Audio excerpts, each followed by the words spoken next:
Hello. We are going to be talking about major waterways in the United States today. This won't take very long. All I really would like you to do is have a highlighter ready. You should have highlighters with you. And we're just going to point out some of the major waterways in the United States that we're going to be referring to for the rest of the year when we talk about the European explorers coming, when we talk about where Native Americans lived, when we talk about battles in the American Revolution, or any of these things, westward expansion. These are some of the bodies of water that we're going to be referring to. And still today, they are major waterways in our country. And so I just wanted to take this opportunity to have you highlight some of them, and we're going to just briefly discuss how they flow. Okay? So the St. Lawrence River actually has an outlet over here in the Atlantic Ocean. So all of this would be the Atlantic Ocean over here, but part of it becomes an inlet. We talked about that word. And then it becomes the St. Lawrence River. It actually flows.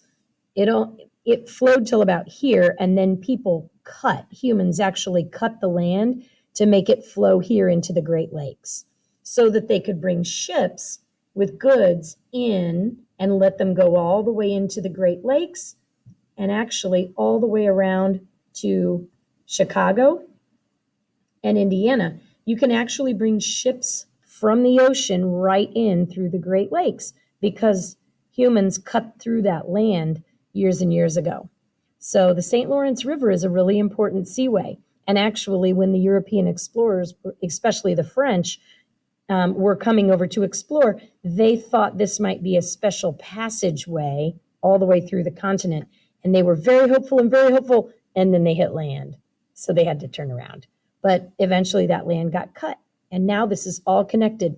These are the Great Lakes. There are 5. I'm sure you know that their first initials make this acronym, HOMES. So I'll grab a pencil here. It's Lake Huron, Lake Ontario, Lake Michigan, Lake Erie, and Lake Superior. If you didn't already know that, go ahead and pause the video and write this down. I'll hold it up so you can see how they're spelled. They're actually right here on the map as well. You can write that acronym though. And when you're finished, you can press play again. Okay, and then these are the Great Lakes. It says this is Lake Ontario, so right there, we can color that in. This is Lake Erie, right by Ohio and Pennsylvania. This is Lake Huron over here on the eastern part of Michigan. Okay. This is Lake Michigan. Some of you may have seen some of these lakes. Lake Michigan is the closest because it actually touches part of Indiana. And a cool fact is that when the states were drawing their boundaries, Michigan actually had all of Lake Michigan, but they felt sorry for Indiana that Indiana didn't have any of the Great Lakes. So they actually gave Indiana 10 miles right here near South Bend, the south bend of the lake. They gave us 10 miles of Lake Michigan, which was very nice. That's why Indiana has some of Lake Michigan. And then Superior, which does mean on top, is up here on top. These are the largest freshwater bodies of water in the world. And actually, I believe Lake Michigan is the biggest of them all, if I'm not mistaken. Let me know if I'm wrong about that. So those are our 5 Great Lakes. We're going to study a lot about these when we talk about the French explorers later in the year. This is the Ohio River. Let's trace that along the southern border of Indiana. And we'll stop it about right there. And then we have the mighty Mississippi. I'm going to actually color the mighty Mississippi a different color. I'm going to make it pink. It starts in this tiny little lake in Minnesota, Lake Itasca. And it starts as a little stream out of that lake, and it gets bigger and bigger and bigger and bigger and bigger and bigger and bigger and bigger until eventually the Mississippi is about a mile wide at its widest point. And it will flow all the way out into the Gulf of Mexico, which is another body of water. Okay, and of course we have the Atlantic Ocean to the east, the Straits of Florida, that's where a lot of islands are, and the straits run right through there. Lake Okeechobee, kind of fun to say. You always see that on a map. It's like a big hole in the middle of Florida. That's actually a giant lake, freshwater lake. And then you'll see how the Ohio River, which is a big river, flows into the Mississippi, and it helps push that Mississippi River out into the ocean, to the Gulf of Mexico. The Arkansas River does the same thing. Okay, it will flow into the Mississippi as well. It feeds in. It's part of this river system.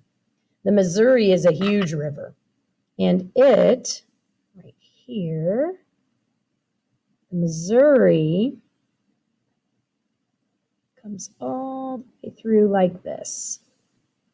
Okay, and it probably was named here in Missouri, and as they tracked it, maybe it was even Lewis and Clark, as they tracked it, it was still the Missouri. So even up here in Montana, it's still known as the Missouri River, probably because that's where they started.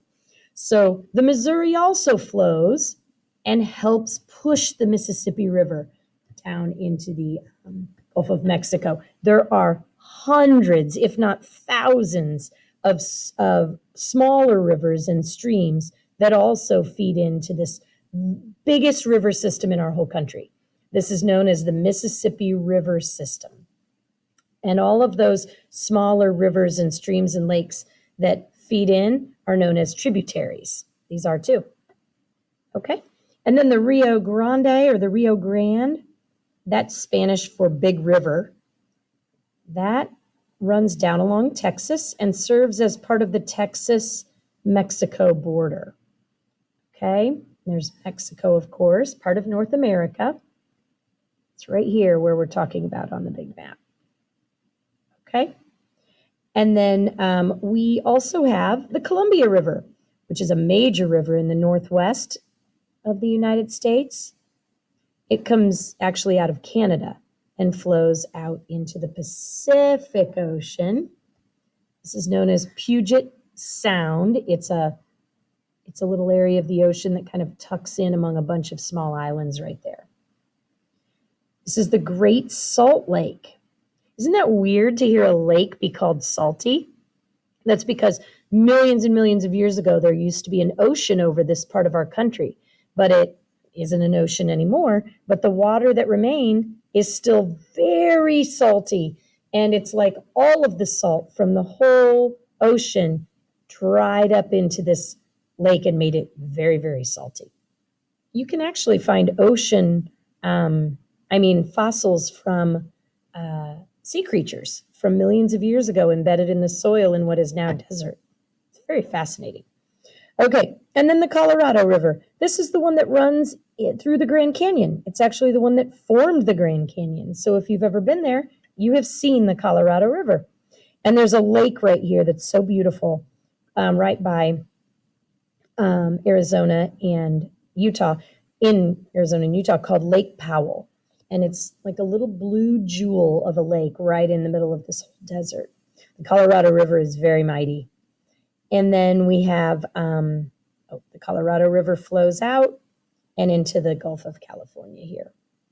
Okay, Lake Tahoe is a fun little lake. I've been there. Maybe you have too. It's part in Nevada and part in California. Lake Utah. And this Salton Sea, it's a little inland sea right there. And then in Alaska, which they put down here, but you know it's really up north, in Alaska, there's a big river called the Yukon River. And that runs through Canada and out into the Arctic Ocean. Because if this is Washington State, Alaska is like way up here. So the Yukon River runs there. Okay, and this of course, is Hawaii. No major rivers in Hawaii. And then, of course, look what we have. Our compass rose. They only tell you the end because they assume you know the rest of them if you know where north is.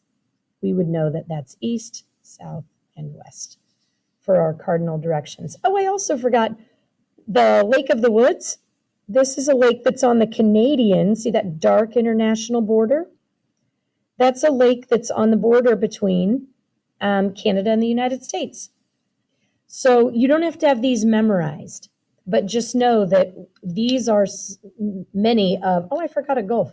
These are many of the bodies of water we're going to be talking about all year long in social studies. The Gulf of Maine. We have gulfs, remember?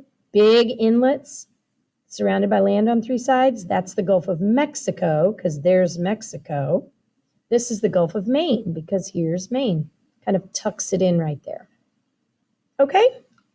Right. I hope that was helpful. Save this in your social studies folder. We'll be referring to it in the future. Go ahead and stick your name up here and put that in your social studies folder. All right? Thanks, you guys. Did a great job.